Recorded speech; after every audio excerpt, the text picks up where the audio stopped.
내가 주께로 지금 가오니 십자가의 보혈로 날 씻어 주소서. 약하고 추해도 주께로 나가면 힘 주시고 내 주함을 곧 씻어 주시네. 내가 주께로 지금 가오니 십자가의 보혈로 날 씻어 주소서. 날 오라 하심은 온전한 믿음과 또 사랑함과 평안함 다 주려 함이라. 내가 주께로 지금 가오니 십자가의 보혈로 날 씻어 주소서.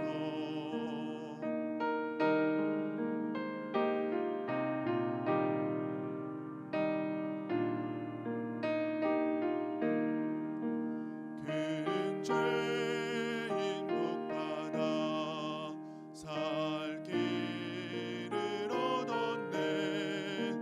한없이 넓고 긴 은혜 베풀어 주소서. 내가 주께로 지금 가오니 십자가의 보혈로 날 씻어 주소서. 깊이가 맘속에 긴 증거 됩니다. 내 기도 소리 들으사 다 허락하소서. 내가 주께로 지금 가오니 십자가의 보혈로 날 씻어 주소서.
사랑하는 성도 여러분, 안녕하세요. 오늘도 주의 은혜 가운데 하루를 잘 사셨으리라 믿습니다. 오늘 이 저녁에 우리 함께 하나님이 주신 말씀 속에서 주님을 생각하는 그런 저녁이 되기를 바랍니다. 주님께서 제자들과 함께 나귀를 타고 이제 예루살렘에 입성하셔서 예루살렘 성전을 두루 살펴보신 것 같습니다. 예루살렘 성전은 여러 개의 뜰과 또 성소와 지성소 형태로 갖춰져 있는데 예수님이 둘러보신 성전의 모습이 어땠을까? 오늘 우리 말씀을 통해서 느껴보셨겠지만 예수님이 한마디로 말해서 이래서는 안 된다 라고 하는 느낌을 받게 만들었던 그러한 성전의 상황이었습니다. 특별히 예수님께서 함께하는 제자들과 또 그를 따르는 많은 무리들 앞에서 정말 보기 드문 그런 의분을 발휘하시는, 그리고 진노하시며 행동하시는 그런 모습을 보여주셨던 날입니다. 그러면 예루살렘 성전은 몇 개의 뜰이 있는데 제일 먼저 접할 수 있는 뜰은 이방인의 뜰입니다. 이방인들이 들어와서 함께 하나님을 예배할 수 있는 지역이었고, 그리고 많은 순례자들이 들어와서 그곳에서 하나님을 예배할 수 있고 기도할 수 있었던 곳이었습니다. 그리고 두 번째 뜰이 있다면 그는 여인들의 뜰이었습니다. 여인들이 들어가서, 유대인 여인들이 그곳까지 들어가서 하나님을 예배할 수 있었던 그런 공간입니다. 그런가 하면 더 안쪽에 유대인들, 이스라엘 남자들을 위한 뜰이 있었습니다. 그곳이 바로 대중들이 모여서 하나님을 예배했던 장소였습니다. 그리고 더 안쪽에 거기에 제사장들의 뜰이 있었습니다. 하나님께 예배를 드리고 제사를 드리기 위해서 제물을 준비하고 예를 갖추는 모든 예식을 준비하는 자리가 바로 제사장들의 뜰이었습니다. 그리고 성소가 있고 지성소가 있었습니다. 그런데 예수님이 들어가 보셨던 첫 번째 성전의 뜰, 곧 이방인의 뜰이었을 것 같은 그 뜰에서 커다란 문제가 벌써 발생하고 있었던 것입니다. 그곳에서 많은 사람들이 흥정을 하고 매매를 하고 경매를 하듯이 시끄럽게 하나님의 성전을 어지럽히고 있었던 현장을 보게 된 것입니다. 당시 유대의 백성들은 1년에 한 번씩 성전세를 하나님 앞에 드렸는데 반세겔로 드렸다고 합니다. 유대 화폐죠. 성전 화폐 반세겔을 드리는데 당시에 통용되던 로마 화폐, 카이사의 얼굴이 새겨진 그 화폐가 그곳에서는 통용될 수가 없이 환전이 되어야만 했습니다. 그러는 과정 속에서 여기저기에서 그러한 외국에서 온 사람들, 나그네들, 그리고 이방인들이 낯설은 풍경을 접할 수밖에 없었을 것입니다. 예수님은 그곳에서 벌어지고 있는 그 환전상들의 시끄러운 그런 모습에서 이방인들이 기도할 수 없고 그곳에서 하나님을 경배할 수 없는 형편인 것을 보았을 것입니다. 또한 그곳에는 또 많은 짐승 소리들이 나고 짐승들이 그곳에서 경매되어지고 그곳에서 흥정이 이루어지며 매매가 이루어지니 정말 아수라장이었을 것입니다. 예수님은 도저히 그것을 묵과하실 수가 없었어요. 그래서 예수님은 그들의 모든 환전 테이블을 다 들러 엎으셨고 그리고 짐승들을 책직으로 내리치며 쫓아내셨고 그리고 그곳에서 장사하던 무리들을 몰아내셨습니다. 예수님께서는 성전뜰이 그렇게 더럽혀지는 것이 하나님의 뜻과 어긋나며 하나님의 영광이 전혀 드러나지 않는 그런 상황인 것을 이해하신 것입니다. 보신 거예요. 사실 왜 이것이 예수님의 그날 예루살렘 오셨을 때 그날만 보였겠습니까? 당시의 성전 관리자들, 성전 책임자들, 대제사장을 의한 그 제사장들 무리들이 어찌 그날만 그렇게 했겠습니까? 늘 그랬던 것인데 예수님이 그것을 보시면서 정말 분노하시며 더 이상 이것을 용납할 수 없다 하시며 내치신 것이라 여겨집니다. 예수님이 판단하시는 것은 만민이 기도하는 집이어야 될 하나님의 성전이 강도의 소굴이 되었다라고 표현하셨어요. 강도의 소굴가 다를 바 없는 그런 곳이 됐다는 거죠. 멀리서 이방에서 온 사람들이 하나님께 기도하고자 온 사람들에게 성전세를 뜯어내기 위해서 환전을 하게 만들고 그곳에서 사람들로 하여금 정말 생각지 못했던 광경 속에 이르게 만드는 이 상황, 전혀 거기에 저들의 마음가짐이 없고 저들이 신경 써주는 모습이 없는 모습. 저들이 얼마나 먼 길에서 와서 하나님께 기도하고 싶었을까를 배려하는 모습 전혀 없는 거죠. 예수님은 그걸 보신 것입니다. 만민이 기도하는 집인데, 만민이 기도하는 집이 강도의 소굴로 변해 있는 모습을 보며 어찌 하나님의 영광을 받으실까? 어떻게 하나님 앞에 바르게 섰다 할 수 있을까? 이걸 보신 것입니다. 예수님은 이것을 다 치우시는 성전 정화 작업을 하고 계십니다. 사실 이것은요, 당시에 예루살렘 권력자에게 정면으로 도전하는 것처럼 보일 수 있는 행동입니다. 가뜩이나 예수님을 곱게 보지 않던 시기고 어떻게 할 수만 있으면 예수를 잡아서 죽이려고 하는 무리가 득실거리는 그런 성전에서 지금 저들을 대항하여 정면으로 지금 도전하는 행동을 하신 것과 같은 것입니다.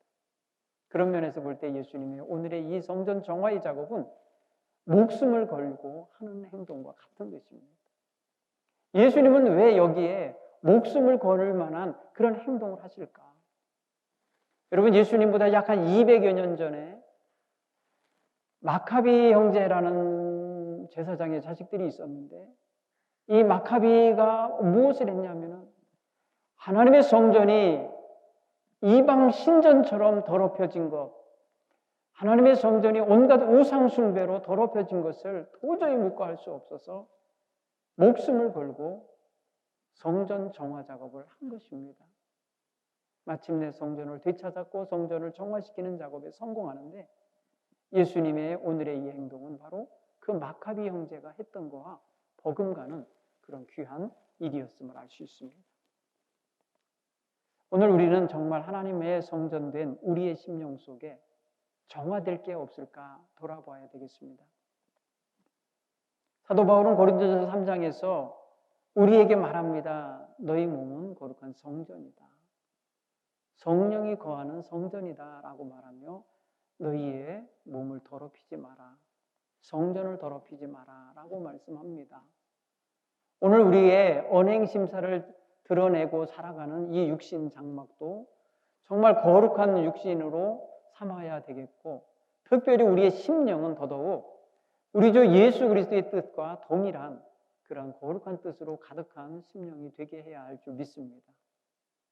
오늘 우리 마음 중심에 행여라도 주님과 다른 생각과 다른 욕망과 다른 더럽고 추한 것들로 가득한 것이 있다면 다 제하여내고 정화시켜 가야 될 줄 믿습니다. 오늘 예수님께서 성전 정화를 하고 계신 그곳에 찬양 소리가 울려 퍼지고 있는 걸 볼 수 있습니다.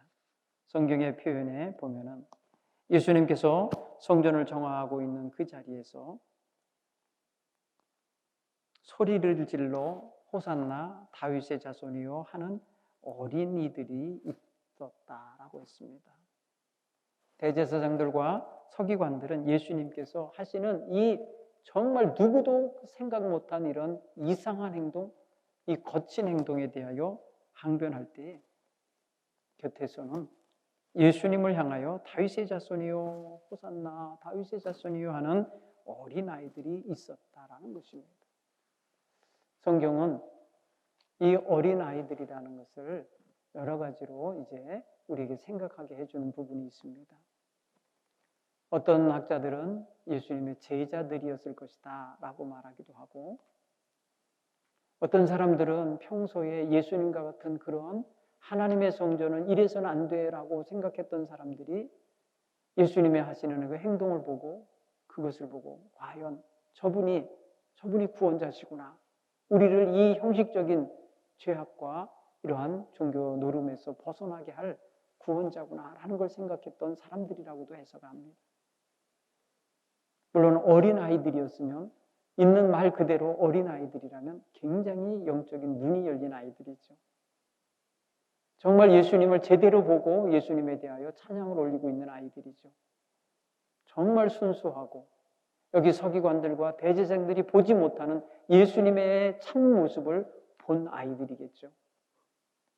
오늘 우리는 정말 예수님을 믿고 예수님을 따르고 사는 성도들인데 정말 예수님의 귀한 정신과 그가 이루시려고 한 거룩한 뜻을 우리도 동일하게 품고 있는지 한번 돌아보아야 될 줄로 믿습니다. 특별히 오늘 우리는 이 성전을 예수님께서 기도하는 집으로 회복시키시고 있다는 사실에 주목해야 되겠습니다.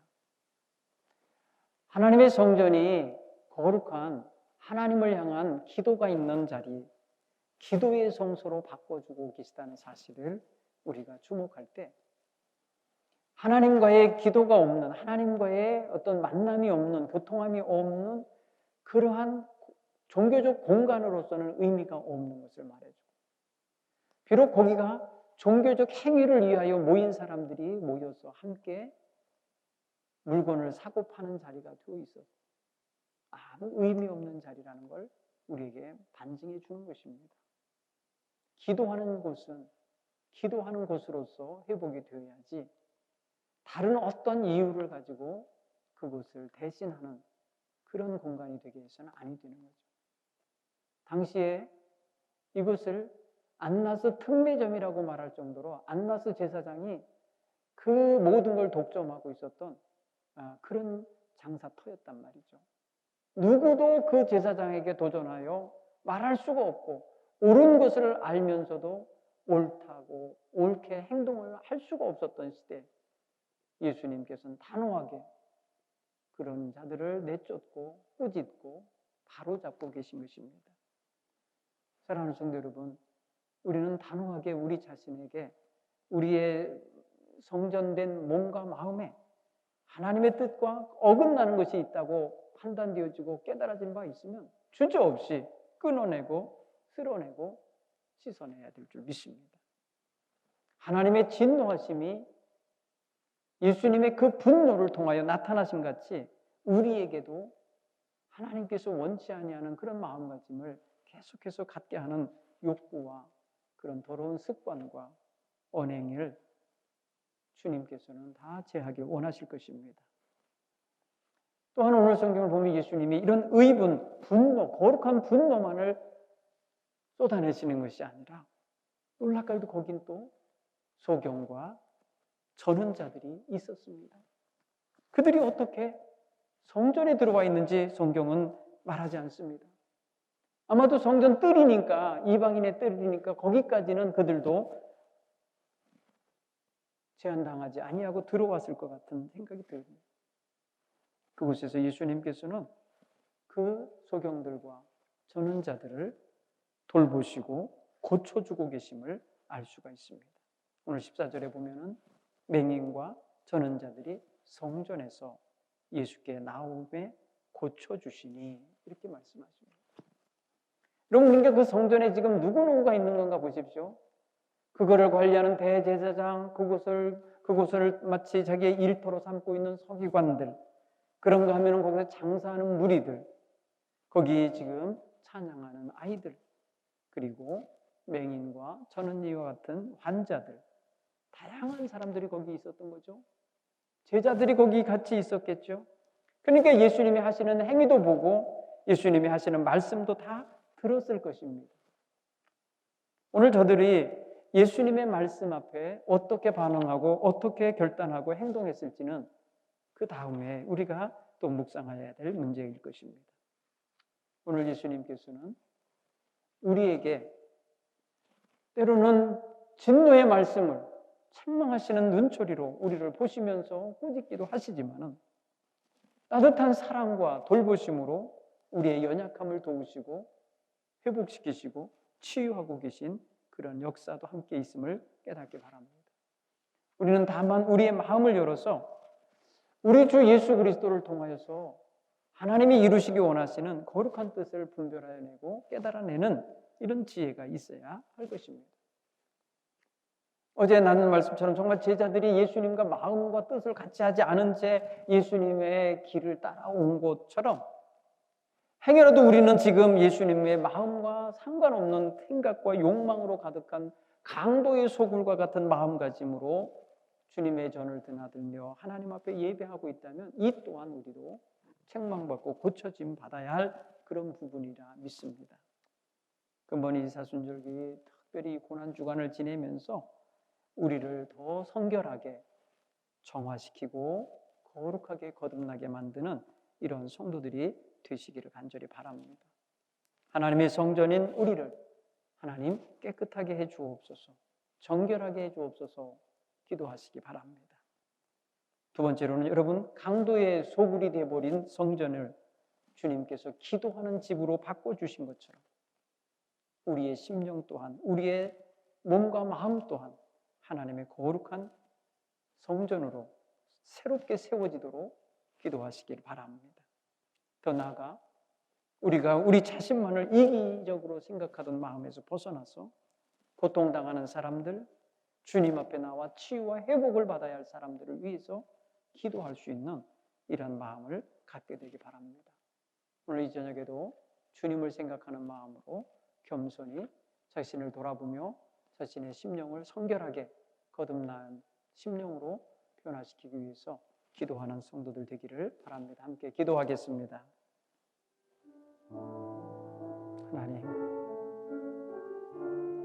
하나님의 성전된 우리를 깨끗하게 하여 주옵소서. 우리의 마음도 생각도 우리의 입술의 말들도 우리의 손발로 행하는 모든 행위도 깨끗하게 하여 주옵소서. 하나님의 성전이 만민이 기도하는 집이거늘 강도의 소굴로 만들어버렸던 당시 종교 지도자들을 책망하시며 꾸짖으신 주님께서 오늘 우리가 정말 세속된 것으로 가득한 우리 마음을 정화시키지 못한 채 하나님 앞에 들고 나는 모습을 가졌다면 하나님 용서해 주옵소서. 하나님 또한 우리가 우리 자신만을 생각하는 이기적인 마음과 자기 탐욕에 사로잡힌 마음에 사로잡혀 있었다면 이 또한 하나님 다스려 주시고 주님 앞에 겸손히 나와 엎드려 깨어지고 부서지며 치유되고 회복되는 은혜를 경험하게 하여 주옵소서. 주님만을 바라보며 나아가는 저희 모두가 되게 해 주옵소서. 주여 참기 인도해 주옵소서. 자비로우신 하나님, 이 저녁에도 주의 사랑하는 성도들을 긍휼히 여겨 주옵소서. 추하고 더럽고 악한 것이 우리의 심령 속에 생활 속에 상존하고 있습니다. 주 예수 그리스도의 보혈로 씻겨주시고 정결케 하여 주옵소서. 새 믿음, 새 마음을 갖게 하여 주옵소서. 우리의 언행심사가 정결하게 거듭나게 하여 주옵소서.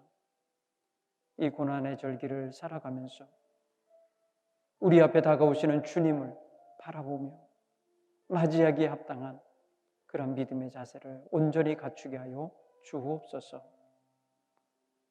우리를 죄에서 구원하신 예수님 이름으로 기도드리옵나이다. 아멘.